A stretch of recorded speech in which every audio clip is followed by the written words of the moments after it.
ಚೆಲ್ಲೋದು ಆಗೋದಿಲ್ಲ. ಎರಡನೇದು ಲಿಚೆಟ್ ಲೀಕ್ ಆಗೋದಿಲ್ಲ. ಮೂರನೇದು ಅಲ್ಲೂ ಕೂಡ ಒಣ ಕಸ ಹಸಿ ಕಸ ಬೇರ್ಪಡಿಸ್ಕೋತೀವಿ. ಅದರಿಂದ ಒಂಥರ ಸಿಸ್ಟಮ್ಯಾಟಿಕ್ ಆಗುತ್ತೆ.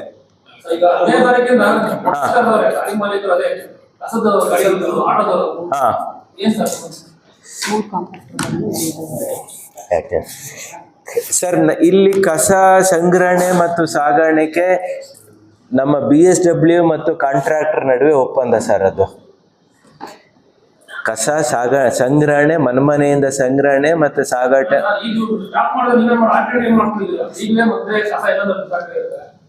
ಇದು ಕಾಂಟ್ರಾಕ್ಟರ್ ಜವಾಬ್ದಾರಿ ಸರ್. ನಮಗೆ ಸರ್ವಿಸ್ ಕೊಡುವಂಥದ್ದು ಕಾಂಟ್ರಾಕ್ಟರ್ ಜವಾಬ್ದಾರಿ.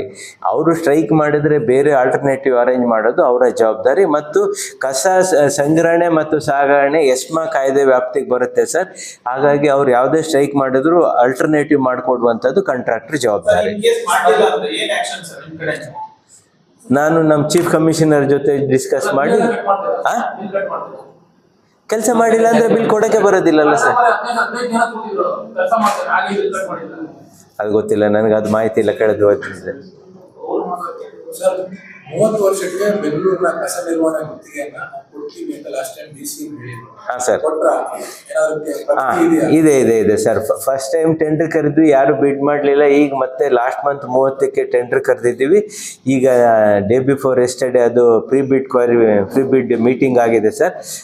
ಇವತ್ತು ನಾಳೆಯಲ್ಲಿ ಪ್ರೀ ಬಿಡ್ ಕ್ವೈರೀಸ್ ಅಪ್ಲೋಡ್ ಮಾಡ್ತೀವಿ. ಟೆಂಡರ್ ಇನ್ ಪ್ರಾಸೆಸ್. ಇನ್ನು ಈಗ ಪ್ರೀ ಬಿಡ್ ಮೀಟಿಂಗ್ ಮೊನ್ನೆ ಆಗಿ ಫಸ್ಟ್ ಯಾರು ಹಾಕಿಲ್ಲ ಸರ್. ಎರಡು ನಾರ್ತ್ ಮತ್ತೆ ಸೌತ್ ಅಲ್ಲಿ ಎರಡು ಅದಕ್ಕೆ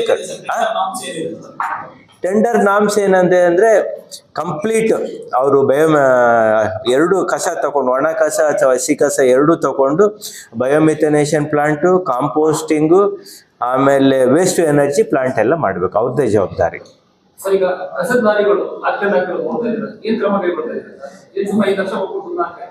ಕಸದ ಲಾರಿಗಳು ನೋಡಿ ಸರ್, ಇದು ನಾನು ಮೊದಲೇ ಹೇಳ್ದಂಗೆ ನಮಗೂ ಮತ್ತೆ ಗುತ್ತಿಗೆದಾರ ನಡುವೆ ಇರ್ತಕ್ಕಂಥ ಒಪ್ಪಂದ.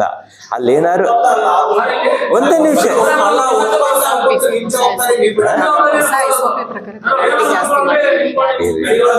ಹೇಳಿ ಸರ್.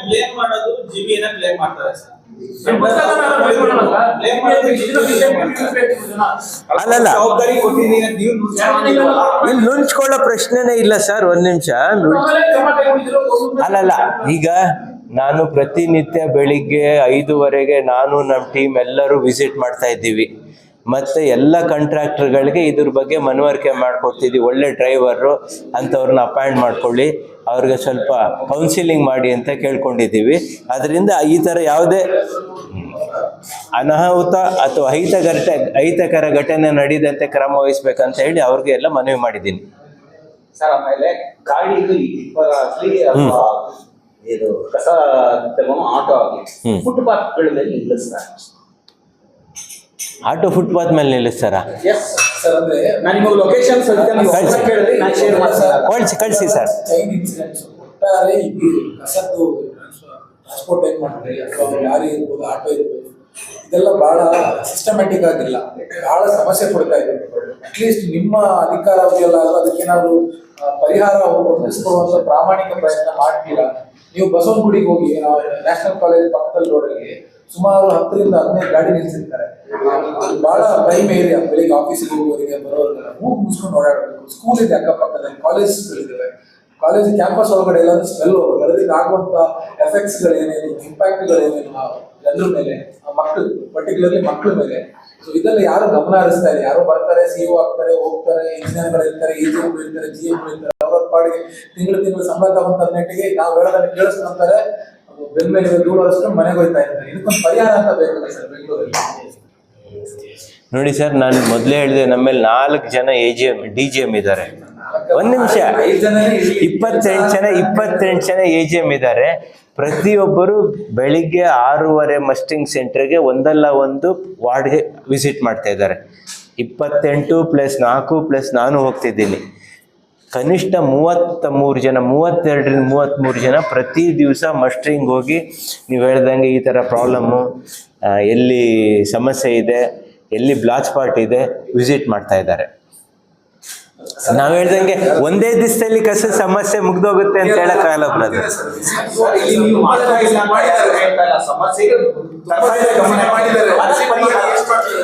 ಪರಿಹಾರವನ್ನ ಟ್ವಿಟರ್ ಪೇಜ್ಗೆ ಎಕ್ಸ್ ಪೇಜ್ಗೆ ಫೋಟೋ ಹಾಕ್ತಾರೆ, ಸಮಸ್ಯೆ ಪರಿಶೀಲನೆ ಮಾಡಲಾಗಿದೆ ಆಟೋಮೇಟೆಡ್ ಮೆಸೇಜ್ ಗೊತ್ತಿಲ್ಲ. ಅದ್ರಲ್ಲಿ ಅದ್ರ ಆಚೆಗೆ ಯಾವ ಬದಲಾವಣೆನೂ ಆಗ್ತಾ ಇಲ್ಲ ಬೆಂಗಳೂರಿಗೆ. ಇದು ಇಲ್ಲ, ಈಗ ಕಳೆದ ಒಂದು ತಿಂಗಳಿನಲ್ಲಿ ನೀವು ವಿಜುವಲ್ ಕ್ಲೀನ್ಲಿನೆಸ್ ಸ್ವಲ್ಪ ಇಂಪ್ರೂವ್ ಆಗಿದೆ, ನೀವು ಅಬ್ಸರ್ವ್ ಮಾಡಿ ನೋಡಿ.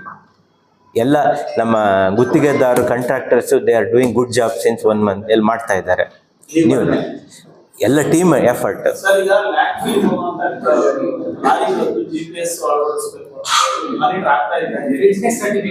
Yes sir. ಈಗ ನಿನ್ನೆ ನಮ್ಮ ಮುಖ್ಯ ಆಯುಕ್ತರ ಜೊತೆ GBA ಮುಖ್ಯ ಆಯುಕ್ತರ ಜೊತೆ ಇದ್ರ ಬಗ್ಗೆ ಚರ್ಚೆ ಮಾಡಿದ್ದೀವಿ. ನಮ್ಮ ಎಲ್ಲ ಸಿಬ್ಬಂದಿಗೂ ಟ್ರ್ಯಾಕ್ ಮೈ ಡ್ಯೂಟಿ ಅಂತ ಆ್ಯಪ್ ಇದು ಮಾಡ್ತಿದ್ವಿ. ಏನಂತಂದರೆ ಬೆಳಿಗ್ಗೆ 6 ಗಂಟೆಯಿಂದ ಮಧ್ಯಾಹ್ನ 2 ಗಂಟೆವರೆಗೆ ಎಲ್ಲ AGMಗಳಾಗ್ಬೋದು, ಮಾರ್ಷಲ್ಲು, JHA ಎಲ್ಲರದ್ದು ಮಾನಿಟರ್ ಮಾಡಲಿಕ್ಕೆ. ಅದೇ ಥರ ವೆಹಿಕಲ್ಗೂ ಕೂಡ GPS ವಿ ಮಾನಿಟರ್ ಅಂತ ಆ್ಯಪನ್ನು ಡೆವಲಪ್ ಮಾಡಿದ್ದೀವಿ.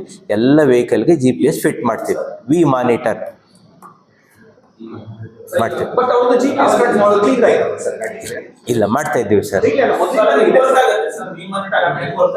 ಅದು GPS ಎನೇಬಲ್ಡ್ ಮೊಬೈಲ್. ಸಾರ್ವಜನಿಕರು ಈಗಲೇ ಎಲ್ಲಾ ದರಗಳು ಏರಿಕೆ ಆಗ್ತಾ ಇದೆ. ನೀವು 2,000 ರೂಪಾಯಿ ಕಸ ಹೆಸರು 2,000 ರೂಪಾಯಿ.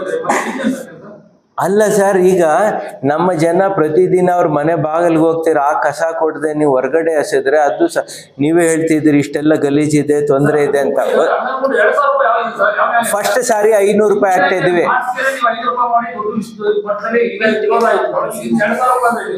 ಮಹೇಶ್ 1 ನಿಮಿಷ ಕೇಳಿ ಸರ್. ಫಸ್ಟ್ ಅಫೆನ್ಸ್ಗೆ ಬರೀ 500 ರೂಪಾಯಿ ಆಗ್ತಾ ಇದ್ದೀವಿ. ಹ್ಯಾಬಿಚುವಲ್ ಅಫೆಂಡರ್ಗೆ 1,000ದಿಂದ 2,000 ಆಗ್ತಾ ಇದ್ದೀವಿ. ಫಸ್ಟ್ ಟೈಮಿಗೆ ನಾವು 2,000 ದಂಡ ಆಗ್ತಾ ಇಲ್ಲ. ಫಸ್ಟ್ ಟೈಮ್ ಬರೀ 500 ರೂಪಾಯಿ ದಂಡ ಹಾಕ್ತಿದ್ದೀವಿ. ನಾವು ಜನಗಳಿಗೆ ಏನು ದಂಡ ಹಾಕಿ ಖಂಡಿತ ಅನುದಾನ ಕೊರತೆ ಇಲ್ಲ.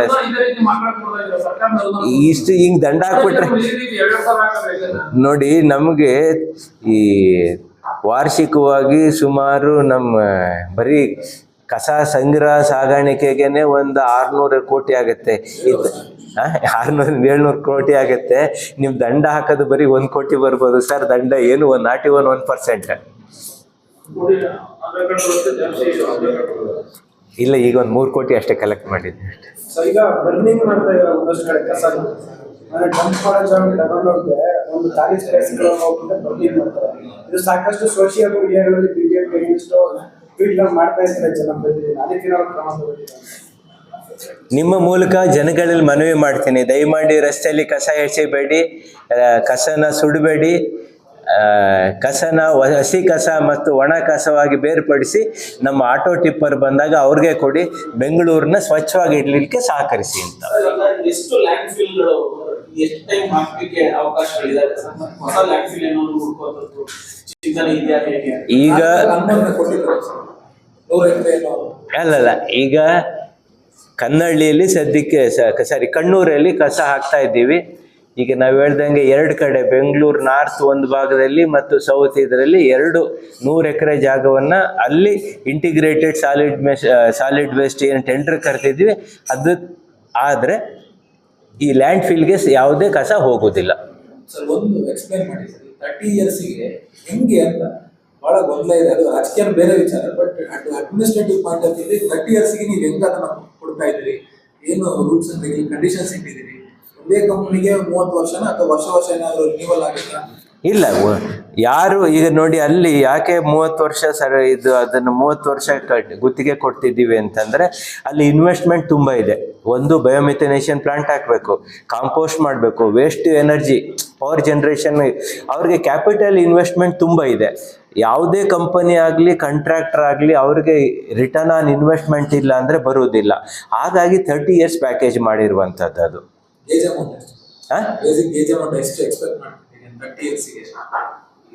ಎಷ್ಟು ಇನ್ನು ಐಡಿಯಾ ನಂಗೆ ಗೊತ್ತಿಲ್ಲ.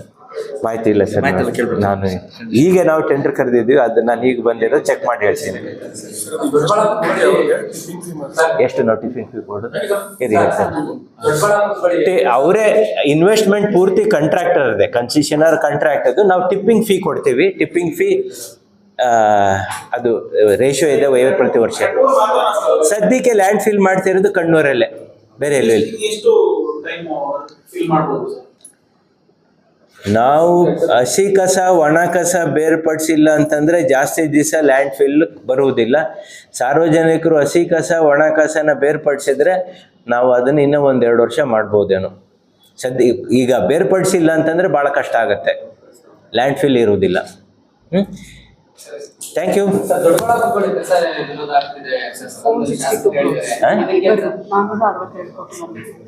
ನೀವು ಕೇಳಿದ್ರಿ ಎಷ್ಟು, ಮಹೇಶ್ ಕೇಳಿದ್ರು 462 ಕೋಟಿ ಬಂದಿದೆ.